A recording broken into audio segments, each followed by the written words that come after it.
So this is a board of 530 pixels that I wired, and they can be individually addressed so that you can change the color and intensity on every single one without having to light up the entire strip in the same way.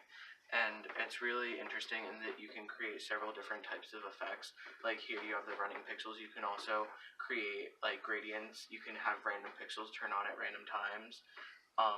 The really only limiting factor is your coding knowledge and how you can incorporate the different aspects of what we've learned throughout the year.